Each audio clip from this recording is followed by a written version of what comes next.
오늘 우리가 함께 살펴볼 예수님의 비유는 혼인잔치의 비유입니다. 이 비유는 이렇게 시작되고 있습니다. 먼저 1절과 2절을 같이 한번 읽겠습니다. 시작. 예수께서 다시 비유로 대답하여 이르시되 천국은 마치 자기 아들을 위하여 혼인잔치를 베푼 어떤 임금과 같으니. 이 비유는 천국에 대한 비유입니다. 천국은 무엇이지요? 하나님의 나라입니다.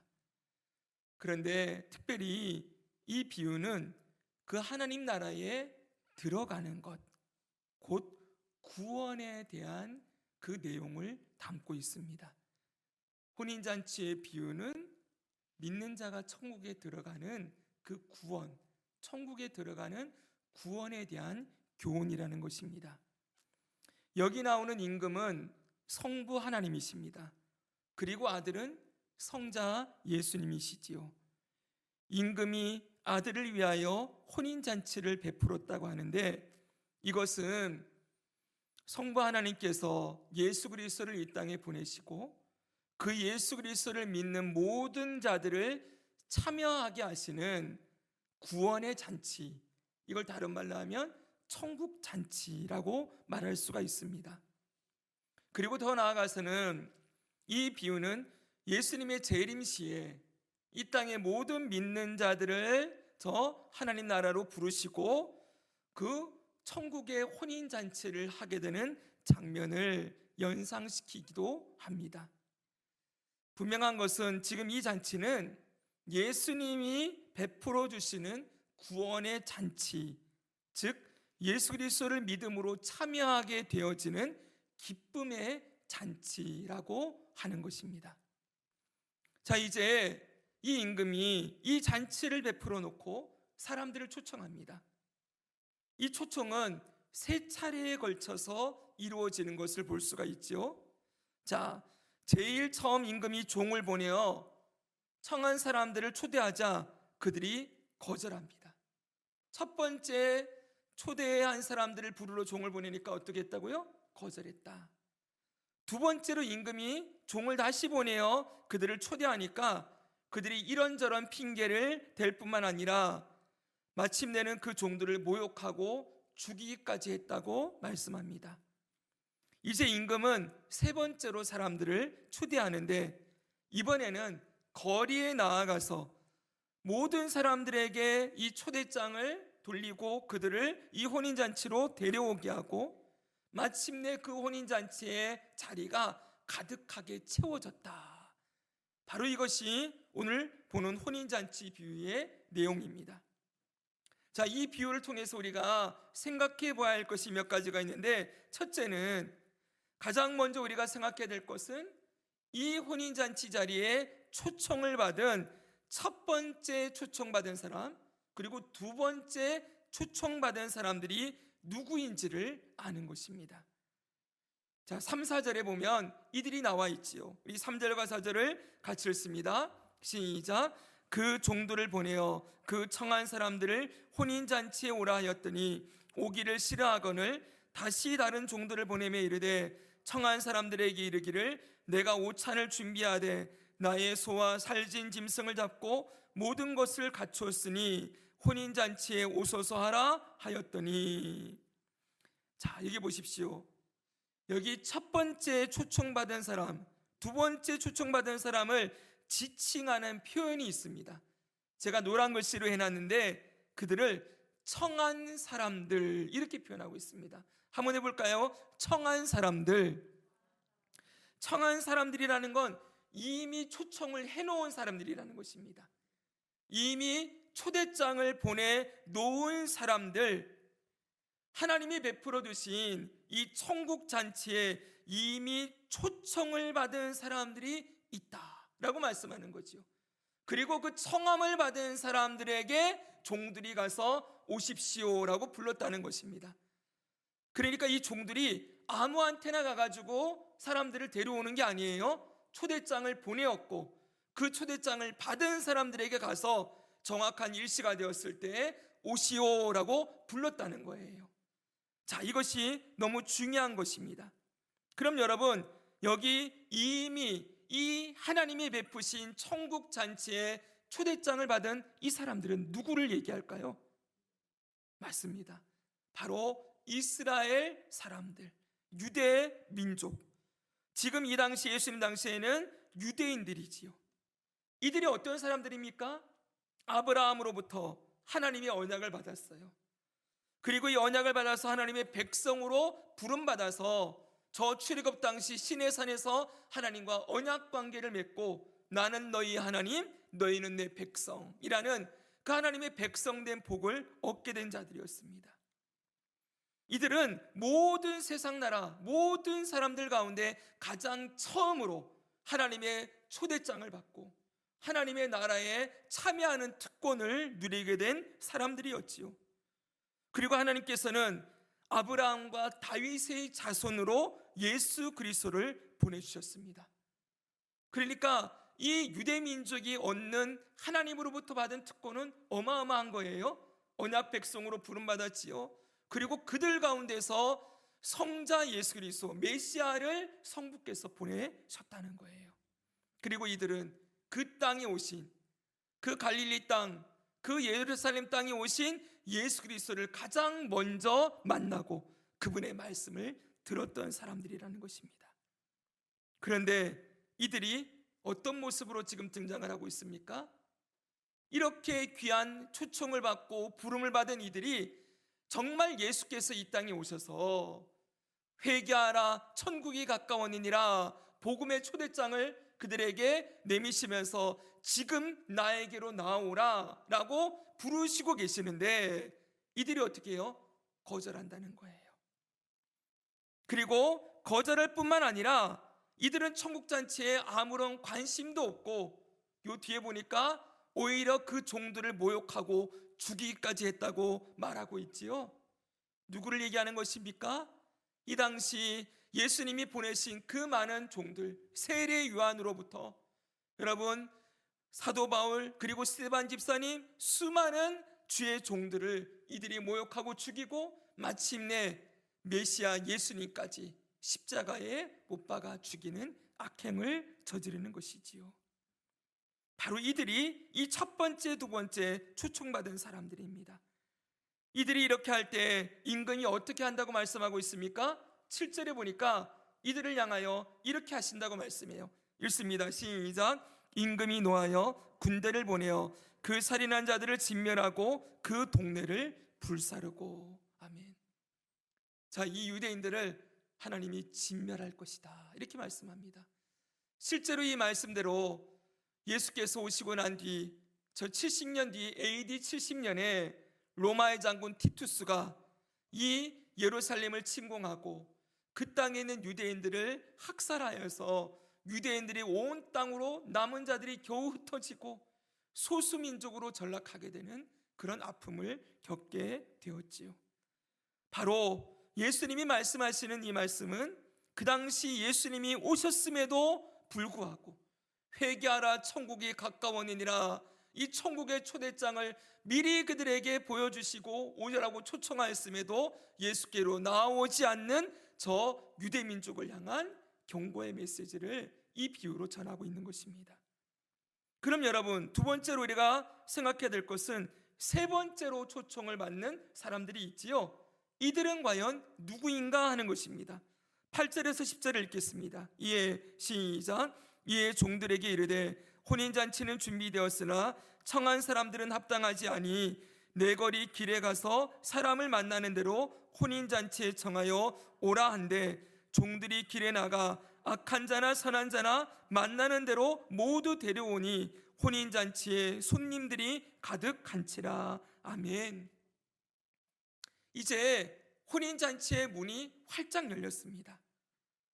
처음에는 초청받은 사람들을 향하여서만 이 문이 열려 있었지요.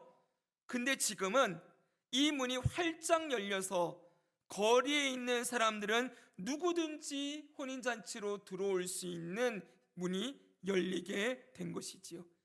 이게 무엇을 의미하겠습니까? 이제 하나님의 나라로 들어오는 이 구원의 문이 이스라엘 민족에게만 열려 있는 것이 아니고 모든 나라, 모든 민족, 모든 사람들에게 활짝 열리게 되었음을 의미하는 것이지요. 이 천국은, 하나님의 나라는 이스라엘 민족만을 위한 것이 아니라 이 세상의 모든 사람들에게로 열려졌고, 주의 종들이 열방을 향해 나가서 복음을 선포하고 그 예수 그리스도의 구원의 복을 믿는 모든 자들은 이 천국 잔치에 참여할 수 있게 되었음을 이 말씀을 통해 보여주고 있는 것입니다. 이 복음이 보편적으로 온 땅에 편만하게 증거되어지고 이 구원의 문이 활짝 열렸음을 이렇게 표현하고 있는 것이지요. 그런데 여러분, 특별히 우리가 여기서 주목해서 보아야 될 구절이 있습니다. 여기 보니까 이 종들이 나아가서 네거리, 사거리에서 사람들을 부르는데 참여하는 사람들이 어떤 사람들이라고 나와 있습니까? 악한 자나 선한 자나. 그렇죠, 여러분. 악한 자, 선한 자가 모두 이 잔치에 들어올 수 있게 되었다라고 말씀하고 있습니다. 여러분, 이것이 무엇을 의미하겠습니까? 오직 구원은 행위가 아닌, 자격이나 조건이 아닌 은혜로 베풀어 주시는 구원의 은혜를 이렇게 표현하고 있는 것이지요. 여기 선한 자, 악한 자, 이건 여러분 하나님 눈에 볼 때 선한 자, 악한 자가 아니에요. 우리 알고 있죠? 하나님 눈에 볼 때 선한 자가 있습니까, 없습니까? 없지요. 선한 자, 의로운 자 한 사람도 없다고 얘기했어요. 이건 그냥 사람들이 볼 때 저 사람은 선한 사람, 저 사람은 악한 사람, 이렇게 사람들이 평가하는 기준에서 선해 보이는 사람이나 악해 보이는 사람이나, 그런데 결국 하나님의 눈에 볼 때에는 전부 죄인인 자들이지요. 근데 그들이 무조건적으로 이 혼인잔치에 들어올 수 있었다는 거예요. 바로 이것이 이제부터 예수 그리스도께서 열어주는 구원의 문은 누가 들어올 수 있다는 거예요? 행위나 자격이나 조건이 아닌 누구든지 이 구원 안으로 들어올 수 있는 이 은혜가 열려지게 되었다. 그래서 은혜의 시대가 시작되었음을 이렇게 말씀해 주고 있는 것입니다. 보십시오, 여러분. 지금까지 유대민족은 자기들만 하나님의 백성이고 자기들만 하나님의 나라에 들어가고 이방인들은 저 지옥의 불쏘시개가 될 것이라고 외치고 다녔었지요.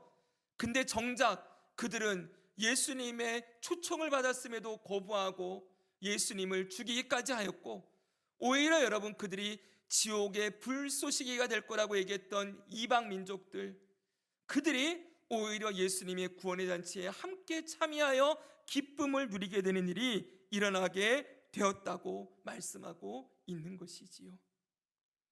그런데 여러분, 여기서 우리가 기억해야 될 게 있습니다. 악한 자나 선한 자나 누구나 이 잔치 자리에 들어올 수 있지만 중요한 건, 여러분, 이런 사람들 중에도 이 부름에 응답한 사람이 있고 응답하지 않은 사람이 있겠지요. 결국 여기 들어와 있는 사람들은 악인이나 선인이나 상관은 없는데 단 하나 딱 필요한 게 있어요. 불렀을 때 들어온 사람들이에요. 그 부름에 응한 사람들이 여기 들어와 있다는 사실입니다. 즉 여러분, 임금이 오라고 초청했을 때 그 부름에 응한 사람들이 혼인잔치에 들어오게 되었다는 것이지요. 자, 이게 굉장히 중요한 부분입니다. 누가복음 14장을 보면, 지금 마태복음 22장이잖아요.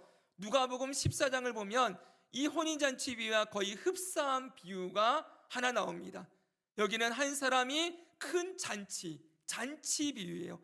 잔치를 베푼 비유가 나오는데 이 비유가 둘이 비슷하면서도 조금 다르기도 합니다. 근데 그걸 다 비교해서 오늘 설명할 수는 없고, 이 큰 잔치 비유에서 주는 핵심 주제가 있어요. 그게 뭔지 한번 보세요. 누가복음 14장 16절에서 20절입니다. 좀 길긴 하지만 제가 읽어드립니다. 이르시되 어떤 사람이 큰 잔치를 베풀고 많은 사람을 청하였더니 잔치할 시각에 그 청하였던 자들에게 종을 보내어 이르되 오소서 모든 것이 준비되었나이다 하매 다 일치하게 사양하여 한 사람은 이르되 나는 밭을 샀으니 아무래도 나가보아야 하겠으니 청컨대 나를 양해하도록 하라 하고, 또 한 사람은 이르되 나는 소 5겨리를 샀음에 시험하러 가니 청컨대 나를 양해하도록 하라 하고, 또 한 사람은 이르되 나는 장가 들었으니 그러므로 가지 못하겠노라 하는지라. 자, 지금 혼인잔치 비유와 이 잔치 비유 조금 보완이 되죠, 그렇죠? 임금이 초청하였는데 이 혼인잔치에 비해서는 종들을 때리고 욕하고 죽이는 이들이 나오고, 여기는 그런 일까지는 안 하지만 큰 잔치 자리에 전부 각자의 사정을 내면서 그 초청에 응하지 않는 사람들이 여기 나오고 있습니다. 두 비유에서 공통적으로 발견되는 건 부름이 있다. 근데 그 부름에 응하는 자들이 있고 응하지 않는 자들이 있다는 거예요. 결국 여러분, 여기서도 그러면 이렇게 사람들이 불렀는데 안 오자 이 주인이 어떻게 하는지 아십니까?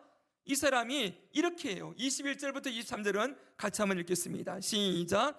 종이 돌아와 주인에게 그대로 고하니 이에 집주인이 노하여 그 종에게 이르되 빨리 시내의 거리와 골목으로 나가서 가난한 자들과 몸 불편한 자들과 맹인들과 저는 자들을 데려오라 하니라. 종이 이르되 주인이여 명하신 대로 하였으니 아직도 자리가 있나이다. 주인이 종에게 이르되 길과 산 울타리로 가로 나아가서 사람을 강권하여 데려다가 내 집을 채우라. 아멘. 우리 전도 초청단체 하면은 강권하여 내 집을 채우라, 이런 표현을 많이 썼거든요. 근데 여기 보십시오. 여기에 주인이 거리에 나아가서 종들을 보내어 사람들을 초청하는데 오는 사람들이 누구예요? 여기는 가난한 자들, 몸 불편한 자들, 맹인들, 저는 자들, 이들이 다 참여합니다. 이들은 한 가지씩 전부 다 약함이 있는 자들이지요. 그런데 이렇게 약함에도 불구하고 자기들의 모습으로는 결코 잔치 자리에 들어갈 수 없을 것 같은데 불러줌에 감사해서 네, 저까지도 불러주시니 감사합니다. 그러고 들어온 거예요. 이들은요. 오히려 나의 약함을 아는 자들이 이 잔치 자리에 참여할 수 있는 것이 얼마나 큰 영광이고 은혜인지를 알고 기쁨으로 그 자리로 다 들어온 것이지요.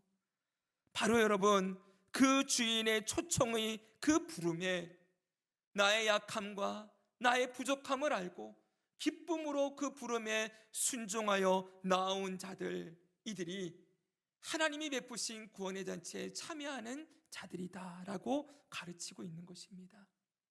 사랑하는 여러분, 우리가 구원의 서정을 다 배웠지 않습니까? 구원의 서정의 첫 번째 단계가 뭐예요? 소명이죠, 그렇죠? 이 소명은 하나님의 부르심입니다. 이 부르심은 철저하게 하나님의 뜻에 따라 이루어집니다. 누구를 부르실지는 하나님의 뜻에 따라 결정되어 있지요. 그런데 여러분, 그 부름에 순종하는 주체는 누구예요? 나예요, 나. 주님이 불렀을 때 네, 제가 여기 있나이다 라고 그 부름에 나아가는 존재는 나라는 거예요. 이 부름에 다른 사람이 대신할 수 있습니까? 없지요, 여러분. 그 부름에 네라고 말하는 존재는 나라는 걸 잊으면 안 됩니다. 예수님이 외치셨습니다. 회개하라, 천국이 가까이 왔느니라 라고 외칠 때 네, 주님 회개합니다, 저를 불러주십시오 라고 고백하며 나아가는 자들이 바로 이 잔치에 참여하는 자들이라는 것이지요. 여러분, 우리는 주님의 부르심이 은혜예요, 그렇죠? 거기에 네, 제가 나아가기 원합니다 말 한마디 했을 뿐이지만 그곳으로 그 주인의 자리에 참여하기에 충분한 자격을 얻고 그 주인이 베풀어준 그 풍성한 잔치를 다 누릴 수 있게 된다는 거예요. 그렇기 때문에 여러분, 하나님의 구원은 은혜로 시작되는 것이요, 결국 부름받은 우리가 그 자리에 들어갈 수 있는 것도 하나님의 은혜로만 이 모든 일이 이루어지는 것이되, 중요한 것은 그 부름에 우리가 응답하는 자가 되어야 한다라는 것을 강조하고 계시는 것입니다.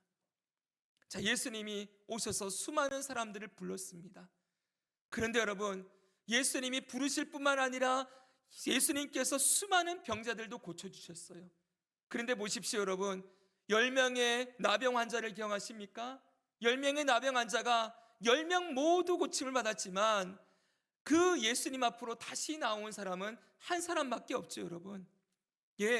그는 분명히 예수님의 구원의 잔치에 들어간 사람일 것입니다. 보십시오 여러분, 주님이 선포도 많이 하시고 기적도 베푸시고 은혜도 많이 베풀어 주셨지만 그 부름에 응답하여 나오는 자들은 적을 수밖에 없는 거예요. 그래서 저 뒤에 보면은 14절에 청함을 받은 자는 많되 택함을 입은 자는 적으니라, 이렇게 말씀하고 있지요. 바로 예수님의 부름이 이 땅에도 지금도 가득합니다. 그런데 여러분, 그 부름에 응답하여 주님 앞으로 나오는 자들이 있고 아직도 거부하며 그 주님의 부름에 귀와 눈을 막고 있는 수많은 사람들이 있지요. 그러나 그들이 언제 주님 앞으로 돌아올지 우리는 압니까 모릅니까? 끝까지 거부하고 죽을지, 그들이 언제 나중에라도 돌아올지 우리는 모르기에 여러분, 우리가 해야 될 일은 뭐라는 거예요? 가서 전하여서 강권하여 그들을 데리고 들어와야 한다라고 말씀하고 있는 것이지요. 자, 이렇게 이 주인의 자리에 참여하는 세 번째 사람들은 누구입니까? 주인의 부름에 응답하여 참여하는 유대인들을 제외한 모든 나라와 모든 민족, 이곳에 구원의 문이 활짝 열리고 그들이 참여하게 되었다라는 것을 보여주는 거예요. 근데 마지막으로 여기서 우리가 하나 더 중요하게 살펴야 될 부분이 있습니다. 이렇게 초청된 사람들 가운데 예복을 입지 않은 사람의 이야기가 오늘 본문에 나오고 있습니다. 11절에서 14절 읽어주시기 바랍니다. 시작. 임금이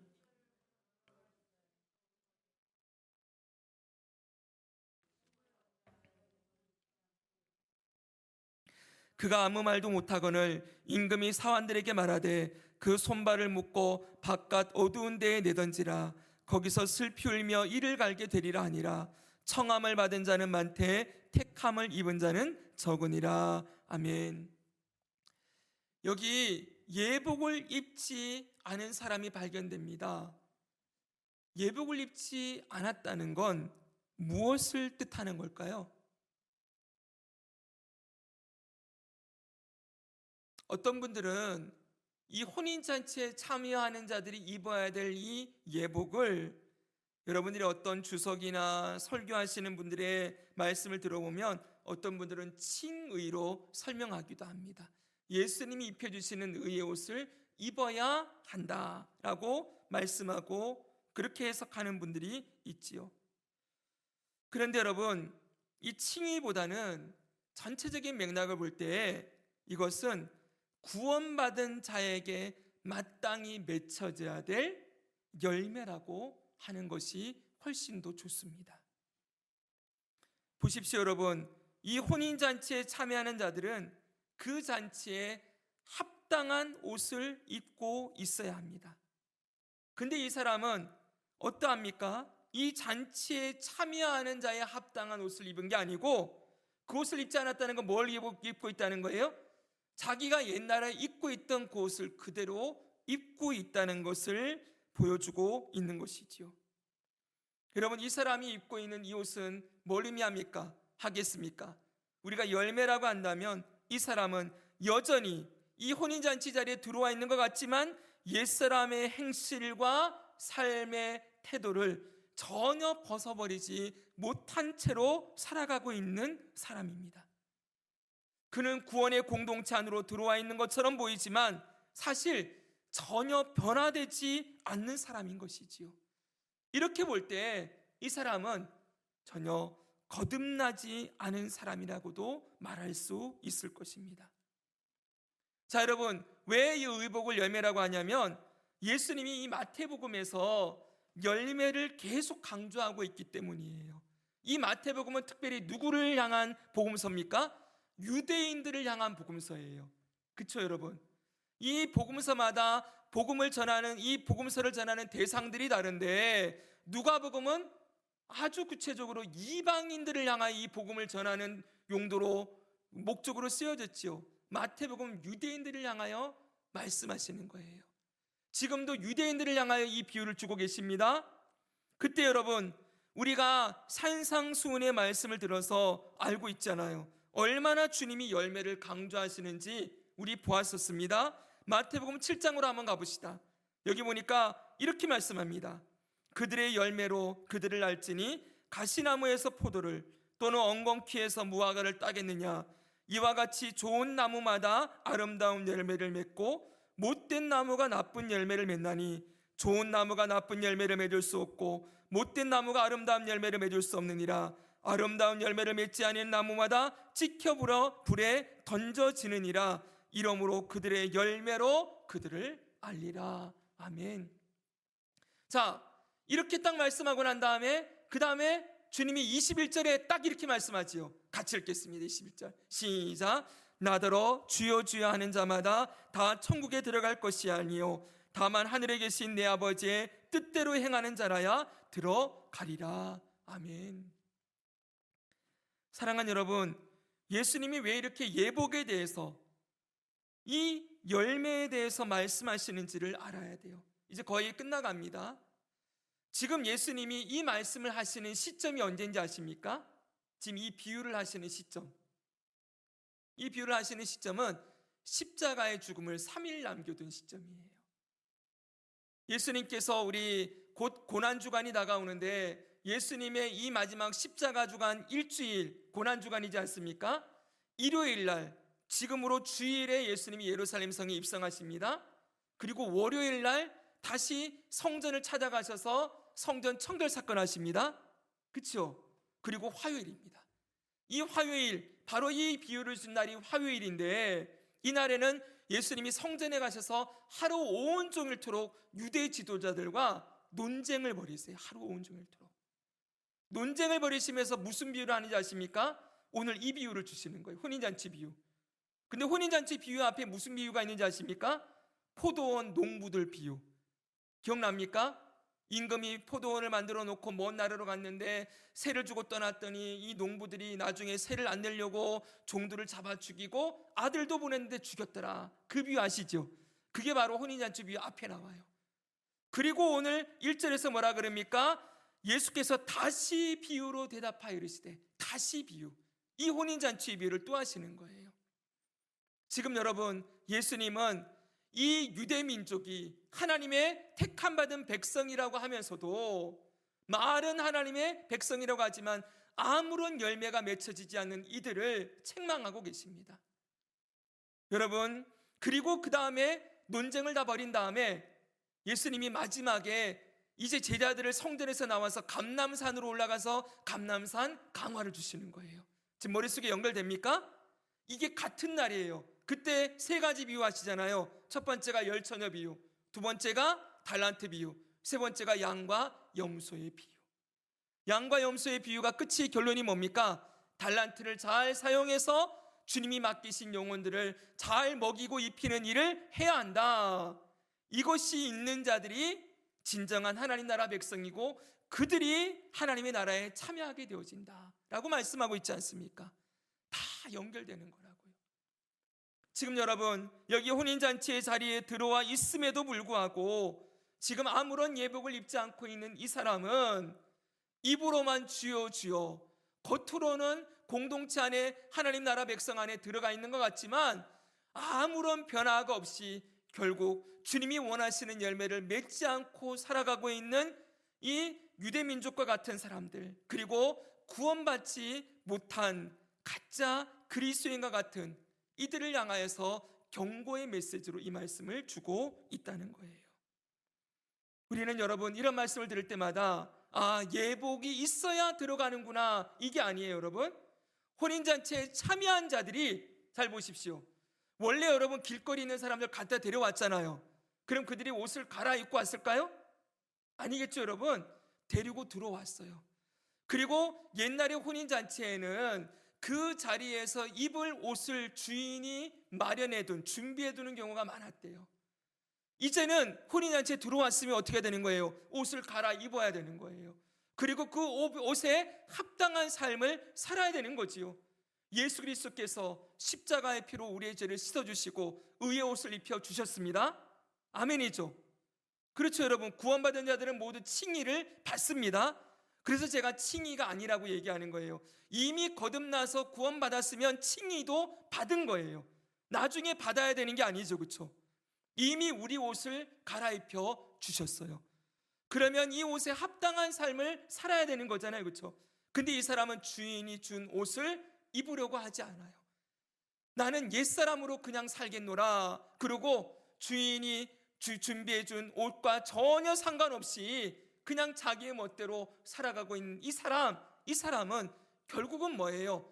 혼인잔치에 합당한 자가 아니고 구원받은 자가 아니기에 거기서 내쫓으라, 이를 갈며 슬피우며 이를 갈게 될 것이다 라고 주인이 그를 심판하시는 모습을 보여주고 있는 것이지요. 사랑하는 여러분, 이 비유를 통해서 우리는 기억해야 됩니다. 먼저 우리를 점검해 봐야 됩니다. 나는 구원받은 자, 하나님 나라에 참여한 자로서 합당한 삶을 살아가고 있는가 점검하라고 이 말씀을 주시는 것이지요. 그리고 우리가 아직도 옛사람이나 옛 습관에 우리가 매여 있는 것들이 있다면 이 새로운 옷을 입은 자로서 합당한 삶을 살아가기에 힘쓰는 자로 주님의 말씀에 순종하는 길로 나아가야 됨을 말씀해 주고 있는 것입니다. 결론적으로 여러분, 그러면 이 우리가 입고 있어야 될 이 예복은 열매라고 했잖아요, 그렇죠? 이 열매는 결국 무엇을 말하겠습니까? 결론입니다. 오늘 우리가 22장 읽었잖아요. 22장 지금 1절에서 14절을 읽었는데 조금 뒤로 내려가니까 그 뒤에 이 예수님과 이 사두개인들과 바리새인들 가운데 율법사 한 사람과 얘기하는 게 나와요. 이 율법사와 얘기하는 게 34절부터 나오거든요. 율법사가 예수님께 나와서 뭐라고 묻습니까? 선생님이요, 가장 계명 중에, 율법 중에 가장 큰 계명이 무엇입니까? 이거 물어요. 이게 22장이에요. 그때 예수님이 이 말씀 하시죠? 너무 잘 알고 있는 말씀입니다. 같이 한번 읽겠습니다. 시작. 뜻을 다하여 주 너희 하나님을 사랑하라 하셨으니 이것이 크고 첫째 되는 계명이요 둘째도 그와 같으니 내 이웃을 내 자신같이 사랑하라 하셨으니 이 두 계명이 온 율법과 선지자의 강령이니라. 아멘. 바로 이거예요, 여러분. 하나님 사랑과 이웃 사랑의 열매를 맺는 것, 이것이 혼인잔치에 참여한 자가 마땅히 입고 살아야 될 삶의 열매라고 말씀하는 것입니다. 당시의 유대 종교 지도자들, 그리고 유대인들, 서기관 바리새인들, 이들은 그들이 철석같이 나는 하나님 나라 백성이다 라고 확신했지만 주님은 그들을 향하여 외식하는 자여 회칠한 무덤과 같다며 그들을 책망하셨고, 그들은 주님이 원하시는 열매와는 전혀 상관없는 열매를 맺고 살았습니다. 그렇기 때문에 다시 말씀드립니다. 주님이 청함을 받은 사람은 많으나 택함을 입은 이는 적다, 이렇게 말씀하는 것이지요. 말씀을 정리합니다. 이 혼인잔치의 비유에 나오는 예복을 입지 않은 사람은 하나님 나라에 참여한 것 같으나 아무런 열매가 없는 사람, 즉 구원에 합당한 열매가 없는 사람임을 보여주고 있지요. 자, 오늘 이 비유를 시작하면서 이 비유는 구원에 대한 비유라고 말씀드렸죠. 이제 여러분이 의미를 알겠습니까? 구원은 뭘로 받아요? 은혜로 받는 거예요. 내 자격이나 조건으로 받는 것이 아니지요. 그리고 구원받은 자에게는 반드시 그 구원에 합당한 열매가 나와야 한다라는 것을 가르치는 것입니다. 사랑하는 여러분, 오늘 우리의 삶에 구원받은 하나님의 자녀로서 맺혀야 될 하나님 사랑과 이웃 사랑의 열매가 우리 남은 일평생토록 아름답게 맺혀지고, 우리가 구원받은 자로서의 삶의 증거가 우리의 말과 행실을 통해서 온전히 드러나서 주 예수님 다시 오시는 날 그 혼인잔치의 자리에 기쁨으로 그 잔치에 참여하는 우리 모두가 되기를 주 예수님의 이름으로 축복합니다.